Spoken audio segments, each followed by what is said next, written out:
라면 지금처럼 이렇게 제 동기들이 이렇게 뿔뿔이 흩어지고 진로 걱정에 대해서 안 하지 않았을까라는 생각이 듭니다.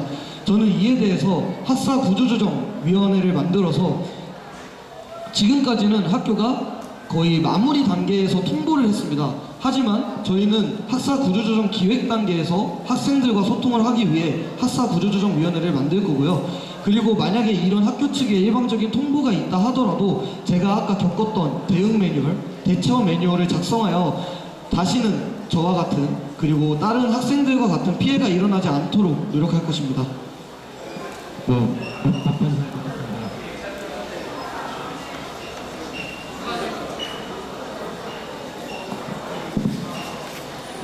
ABS 기자 박은혜입니다. 혹시 중앙운영위원회 때 나왔던 이야기들 가운데 오프 더 레코드를 신청했던 이야기를 지금 해도 될까 한번 여쭤봅니다. 양쪽 통보가 동의하십니까? 근데 사실 그거에 대해서는 저희만 결정할 수 있는 사안이 아니라 중앙운영위원회 전체가 좀 같이 의논을 하고 얘기해봐야 되는 사안이라서 거기에 대해서는 조금 생각을 하시고 조금 주의를 조금 더 생각을 해봐야 되지 않을까 생각을 하고 있습니다. 네, 저는 일단 무슨 내용인지부터 먼저 들어봐야 될 것 같은, 또 말씀하신 것처럼 오프 더 레코드를 누가 어떤 의도로 요청했는지도 저희가 일단 모르는 상태에서 어떤 의사 판단을 내리기에는 좀 제한이 있을까라는 생각이 있습니다. 네, 그럼 알겠습니다. 네, 그럼 두 번째 질문 듣겠습니다. 교지편집위원입니다. 반복되는 학사구조 개편 때문에 2015년에는 학소위, 2016년부터는 교학소통위원회가 학생과 학교와의 소통을 위해서 노력을 하고 있는데요. 이러한 소통기구를 통해서 효과적으로 학생의 의견이 반영이 되고 있는지, 그렇게 생각하시는 이유가 무엇인지 듣고 싶습니다. 박근혜 수고합니다. 답변 시간 5분입니다. 예. 제가 경험했던 바로는 전사적으로 소통을 하고 있는 것처럼 보입니다. 하지만 여기에 대해서는 학교 측에도 조금 더 소통을 더 해달라고 요청해야 되는 상황입니다. 이거에 대한 예를 들자면 저희 바이오산업공학과가 KU 융합과기술원의 의생명공학과로 속하게 될 때는 학생들에게 처음에 1차 간담회 때는 너네 바이오산업공학 학생들을 모든 곳으로 보내주겠다, 모든 학과로 보내주겠다라고 말을 하셨고 2차 간담회 때 갑자기 말이 바뀌어서 저희가 정해준 리스트 내에서만 보내주겠다. 그때는 심지어 의생명공학과라는 얘기도 아니었습니다. 거기에 대해서는 소통이 크게 없었는데 저희 KU 융합과 기술원의 다른 과인 시스템 생명공학과나 융합생명공학과는 KU 융합과 기술원에 정말 나중에 편입이 되었습니다. 편성이 되었습니다. 하지만 거기에 대해서 저희는 공대가 되는 거에 대해서 등록금이 80만 원이 올랐는데 시스템 생명공학과 융합생명공학과는 나중에 일에 대해서 생각을 해서 우리가 공대가 되면 등록금이 오르나요? 라고 질문을 했을 때 오른다.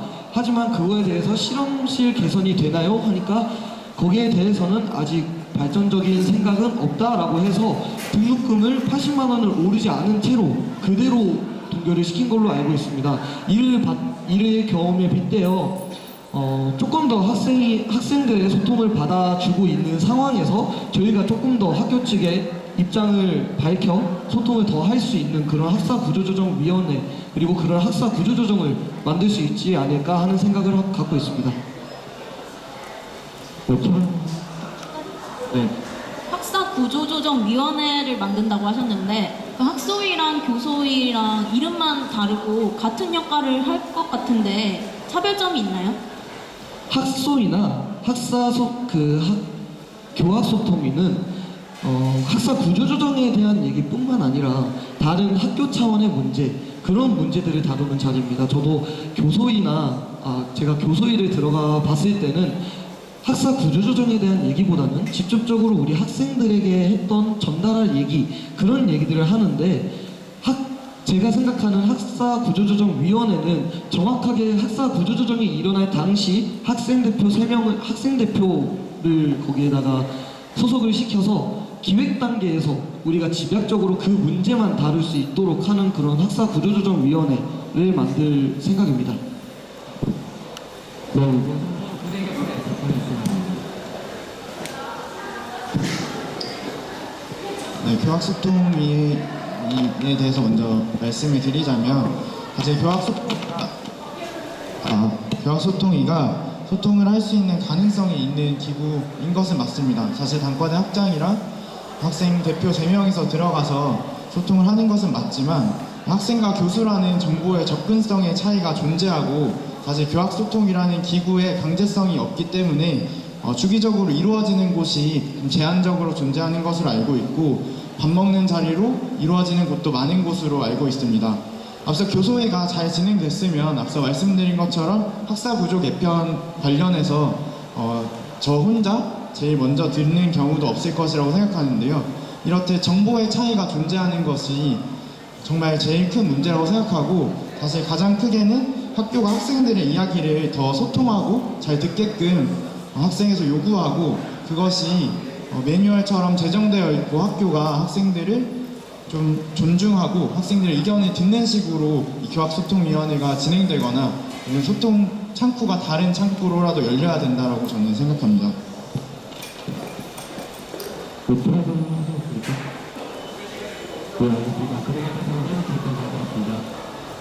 네, 다음 문제 넘어가겠습니다. 올해 초원성 소방청으로 박근혜 때 개입으로 인해 대통령이 탄핵되고 서울 선거를 통해 문재인 정부가 출범하는 등 정치적으로 큰 사건들이 있었습니다.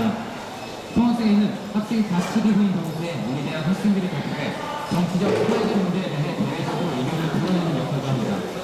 두 번째 공통 질문은 청학생회의 정치적 표현이 어디까지 허용돼야 하는가에 대한 질문입니다. 패널분들 질문에 넘어가겠습니다. 네, 건대신문입니다.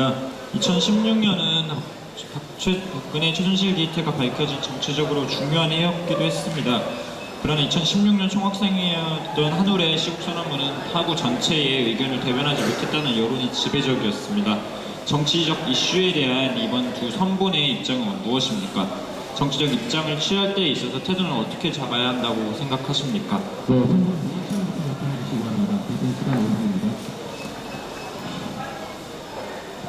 네, 일단은 저희가 총학생회를 나오게 된 이유와 그런 거는 이제 직결된다고 생각을 하는데요. 일단은 정치적 표현에 대해서도 사실은 어떤 사업을 진행하는 아니면 정치적 표현에 있어서도 학우분들의 의견이 가장 중요하다고 생각을 합니다. 사실 정치적 표현의 정도 아니면 정치적 표현을 어떻게 할지 그런 방법론이라든지 그런 거는 사실 저희의 생각보다는 학우분들의 여론을 모아서 학우분들이 생각하시는 그런 정도까지 방법을 채택을 해서 그렇게 하는 게 가장 중요하다고 생각을 합니다. 근데 이제 작년 같은 경우에 이런 박근혜 시위 같은 그런 부분을 말씀을 해주셔서 일단 추가 질문이 들어올 수도 있겠지만 저희 같은 경우에는 이제 그것도 업무의 효율성을 위해서 철저하게 배분을 해서 만약에 그런 부분이 하게 된다면 일단 최소한의 할 수 있는 부분 그리고 저희가 이제 효율성을 위해서 제가 맡아서 할 수 있는 부분은 제가 그렇게 하려고 계획 중에 있습니다.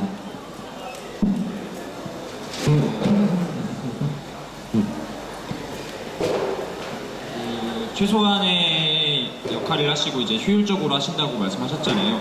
그런데 아무래도 이제 그럼 제가 한번 여쭙겠습니다. 그럼 만약에 이제 작년 같은 상황이 만약에 올해 발생했을 때는 구 후보께서 만약에 당선됐을 때 어떠한 스탠스를 가지고 어떠한 행동을 가지고 대응을 하실 것이며 만약에 작년 같은 경우는 아무래도 전 국민적으로 이제 잘못된 적폐 청산을 해야겠다는 의견이 많아서 이제 결국에는 국민적 승리를 얻었다고 생각하는데 그런 과정을 저희 학교만 이제 총학생회장이 ROTC라는 이유로 그런 과정을 참석하지 못한다는 것은 아무래도 저희 학교의 학우들의 의견이 제대로 반영되지 않을 수 있다고 저는 생각합니다. 이에 대해서 어떻게 생각하십니까?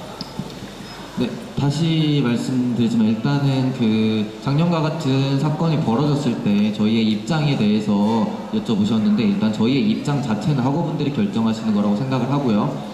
네, 그래서 그거에 그 기자님 말씀하신 것처럼 만약에 그러한 것이 다른 학교들처럼 뭐 적폐 청산을 위해서 총학생회장이 정말 열심히 노력해야 하지 않느냐 그렇게 말씀을 하신다면 그리고 학우분들의 뜻도 그런 것이라고 하면은 이제 저희 같은 경우에는 업무 배분을 철저하게 해서 다시 말씀드리지만 업무 배분을 하는 것은 일단 정 후보님께서 그 일을 못하기 때문에 초점을 맞추시는데 그게 아니라 그거를 효율적으로 할 수 있는 방법에 대해서 사실은 논하는 게 먼저라고 생각을 합니다. 그걸 이제 그 총학생회장과 부총학생회장이 잘할 수 있는 부분이 다를 수 있기 때문에 그런 부분을 철저하게 나눠서 효율성을 극대화시키는 게 중요합니다. 그래서 정 후보님 같은 경우에는 그런 부분이 아니고 저 같은 경우에는 이런 적폐청산 그런 부분을 학우분들이 원하신다면 제가 적극적으로 앞에 나서서 학우분들의 뜻을 대변할 생각이 있습니다. 그런데 아무래도 이번에 김유진 후보의 답변을 듣고 싶은데요. 그런데 아무래도 그 총학생회장 이름으로의 대자보를 붙이는 상황이 필요가 있을 수도 있다던가 아니면 총학생회장의 이름으로 이제 학우들의 입장을 대표해서 정치적 이슈에 대해 목소리를 낼 필요가 있을 경우에는 그럼 어떻게 하실 생각이십니까? 업무 배분 말고요. 다른 이제 효율적인 학교를 납득할 수 있는 답변 부탁드립니다. 일단 그거에 대해서는 제가 말씀을 드리면 저희뿐만 아니라 지금 54기 선배님들 중에 광운대 총학생회장을 거치신 분도 있으시고요. 그리고 지금 대진대 제 동기 중에 총학생회장 선거를 나가는 분도 있으시고 제가 알기로 몇 분의 더 학군단 출신 총학생회장이 있다고 저는 알고 있습니다. 그래서 저는 지금 대진대 이번에 총학생 선거에 나가는 친구와 정말 많은 논의를 했습니다. 이 정치적인 중립에 대해서. 근데 이 사안에 대해서는 만약에 정말로 국가적으로 시급하고 만약에 정말로 우리가 이 입장에 대해서 내야 된다 싶으면 총학생 회장의 입장으로 표명한다기보다는 총학생회의 입장으로 대부분 표명을 하지 않습니까? 거기에 대해서는 충분히 저는 할 수 있다고 생각을 하고 있습니다. 답변 혹시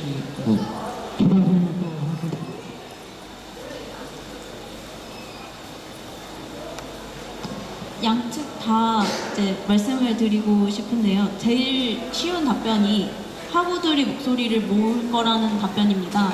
그 학우들이 목소리를 모은다는 말은 누구나 할 수 있지만 그 방법이나 어떤 식으로 구체적으로 자신의 의견을 피력을 할 건지 아니면은 이제 다른 학우분들이 이제 그 목소리를 어느 정도 비율로 됐을 때 아니면 어디에 있는 여론이 모아졌을 때 이런 식으로 이제 구체적인 게 필요하거든요. 그래서 그런 거에 대한 답변을 양측 다 부탁을 드립니다. 아직 부대 곁에서는 네, 잠시 후에 답변하실 때. 그러면 부대 곁에 이 질문에 대해서 답변해 주시겠습니까? 전 총학생회 정치적 표현을 여기까지 표현해야 하는데 이 부분 답변을 드릴게요. 네, 그러면 말씀드리도록 하겠습니다. 일단 질문 주신 거에 논점은 두 가지라고 생각이 드는데요. 학우분들의 의견을 어떻게 모을 것이며 그 다음에 그 의견을 어떻게 학우분들께 다시 이렇게 표출해내느냐 그 두 가지라고 생각을 합니다. 혹시 맞나요? 네, 그러면 답변 드리도록 하겠습니다. 일단은 저희는 출마의 변이나 다른 리플렛에도 많이 실어놨지만 저희가 가장 중요하게 생각하는 총학생회는 다시 한번 말씀드리지만 소통을 잘하는 총학생입니다. 그래서 많은 방법을 고안을 해봤습니다. 근데 이제 학우분들의 의견을 사실 모으는 게 쉽지만은 않은 일이라서 그 중에서 저희가 생각하기로는 이전 총학생회에서 실시했던 것 중에 이제 물수라고 하여서 날짜 일주일에 한 번씩 정해서 그 책장을 가지고 이제 그 사람들이 많이 다니는 건물 1층에서 총학생회장과 부총학생회장이 직접 그곳에 앉아 있으면서 학우분들이 그동안 궁금해하셨던 질문들 서스럼 없이 물어보고 저희도 답변해 줄 수 있는 그런 자리를 마련해 보고 싶다는 그런 생각을 담았습니다. 하지만 공약으로 걸기에는 사실 그런 급한 현실적인 문제가 닥칠 수도 있고 그래서 주기적으로 하기보다는 학우분들의 의견을 모아야 될 때 그럴 때 이제 저희가 나가서 이렇게 모으는 것으로 예정을 하고 있었습니다. 그 다음으로 이제 저희가 그렇게 모은 그런 학우들의 의견을 어떻게 표출하고 어떻게 알려드리는 그런 거에 대해서 말씀을 드리겠습니다. 사실은 이번 총학생회나 이전 총학생회들이 그런 모으는 거 그런 거는 이제 다른 SNS를 통해서 많은 의견을 모았다고는 생각을 합니다. 그런 활동들도 잘 되었다고 생각을 하고요. 하지만 이제 그런 부분에 있어서 학우분들이 어느 정도 어떻게 알아야 되는지 근데 그런 거는 사실 대자보를 제외하면은 저는 크게 없었다고 생각을 합니다. 그래서 사실 저희는 효율적인 방법을 생각하다가 만약에 총학생회 당선이 된다면 디자인국과 홍보국이 지금 합쳐져 있는데요. 디자인국과 홍보국을 이원화하여서 이것도 이제 업무 배분을 확실하게 해서 홍보국의 일을 그러니까 학우분들에게 이러한 일들을 많이 알리고 많이 표출시키고 저희의 사업을 알려드리는 일들을 홍보국에 배정시킴으로써 홍보 효율성을 높이는 방법을 생각하고 있습니다. 네. 네, 답변 잘 들었습니다. 그러면 정치적 입장을 취할 때 있어서의 태도는 어떻게 잡아야 한다고 생각하시느냐는 질문에 그대 곁에서 한번 답변해 주시기 바랍니다. 더 하시는 예, 수정을 조금 하겠습니다. 이거는 건대의 물들다 때 제가 건대의 물들다 활동하면서 물드는 수요일이라고 해서 물수라는 걸 진행했습니다. 그거는 격주 수요일마다 총학생회장과 학생회장이 직접 내려온 게 아니라 업무를 그때 근무표를 짜서 학생회관 1층에서 학우 여러분들의 입장을 듣는 그 내용이 그런 공약이 있었고 그거를 계속해서 실시를 해서 소통을 해왔는데요. 저는 이거에 대해서 부후보와 같이 얘기를 했을 때 1층을 전부 다 돌아다니면서 우리 총학생회장, 부총학생회장이 직접 학우들의 말을 듣는 게 어떨까라는 얘기를 해서 처음에 공약에 놀러다가 사안으로는 아닌 것 같아서 저희가 총학생회가 된다면 실시하는 걸로 그런 식으로 수정을 하겠습니다. 예. 네, 알겠습니다. 네, 답변해 주시기 바랍니다. 그대 곁에서. 네, 저기는 총학생의 정치적 표현이 학우들의 의사를 모으고 표출하는 전반적인 과정이라고 생각합니다. 등록금 심의위원회에 들어가 부당한 입학금 폐지를 위한 서명운동을 하는 것, 학사 구조 조정을 해결하기 위해 학생총회를 열어 학우들의 여론을 모으는 것, 이런 것들이 바로 정치적인 표현입니다. 모두들 작년 촛불 집회를 기억하실 건데요. 건국대를 포함한 전국의 많은 대학들의 총학생회들이 이게 나라냐라고 외치며 함께 나와서 시국선언을 하고 촛불 집회에 참가하게 됐습니다. 여기에 그 총학생회가 참여하게 된 건 학우들의 요구와 대학생을 대표하는 집단으로서의 어떤 그런 사회적인 역할이기 때문이라고 생각합니다. 그렇기 때문에 총학생의 정치적 표현은 학우들의 목소리를 듣고 반영하기 위한 자연스럽고 당연한 일입니다. 그대 곁에는 여러 차례 학생총회를 통해서 학생총회 참가와 어떤 그런 개최 경험이 있고 그런 수달 프로젝트를 하면서 계속 그 학우들의 2,600명의 그 서명을 받았잖아요. 네, 이렇게 받아서 건대인의 목소리를 모았었습니다. 이제 학생의 역할은 단순히 학생 복지만이 아닌 어떤 수동적인 학생회가 아닌 학우들과 함께하는 그런 역할이라고 생각을 합니다. 그래서 총학생회는 이야기를 능동적으로 하는 그런 총학생회가 되어야 한다고 생각합니다. 그래서 그대 곁에는 그런 총학생회를 만들도록 하겠습니다. 네, 답변 잘 들었습니다. 이제 세 번째 공통질문 드리겠습니다. 세 번째 공통질문은 성신이 장학금에 관련된 질문입니다. 성신이 장학금에 대해서 불만족스럽다는 의견이 많은데요. 현재 총학생회인 청춘원함에서도 지속적인 노력을 하고 있으며 전체 학생 대표자회의와 중앙운영위원회에서 논의가 이루어지고 있는 것으로 알고 있습니다.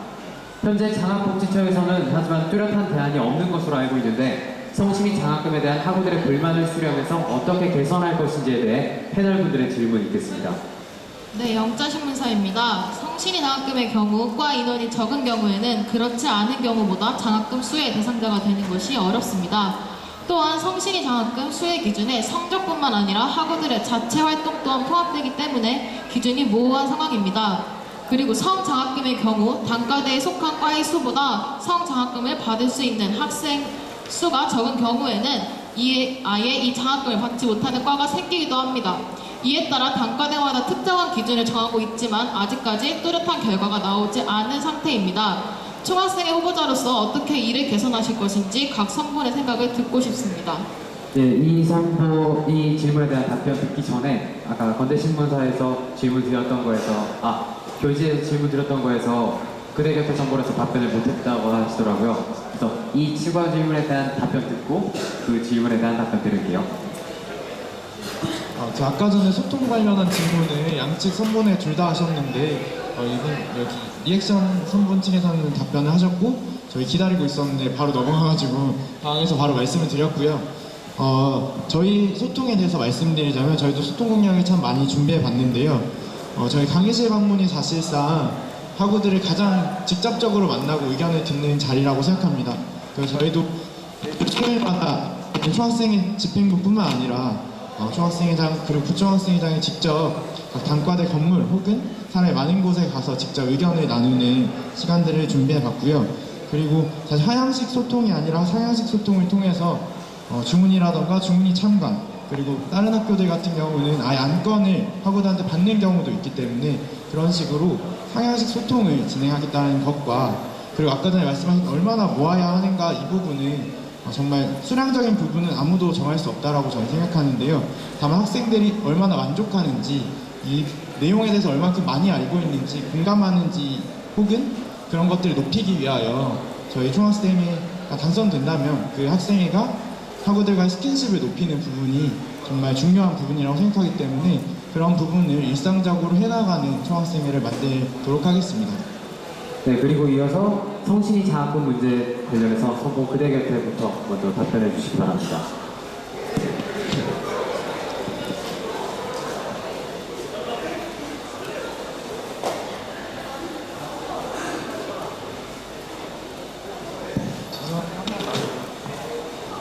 다시 한번 질문 드리겠습니다.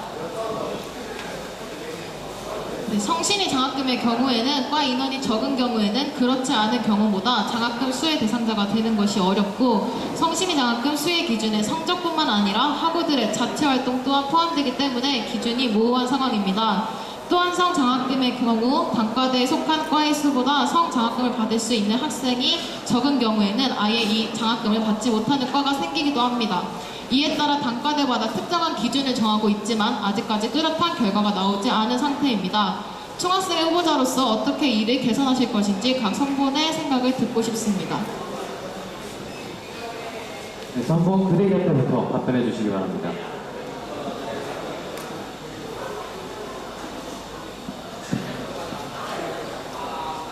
답변 드리겠습니다. 성적 우수 장학금과 성신이 장학금 관련해서는 주문이 그리고 전학대에서 논의가 진행된 바가 있습니다. 전학대에서는 성적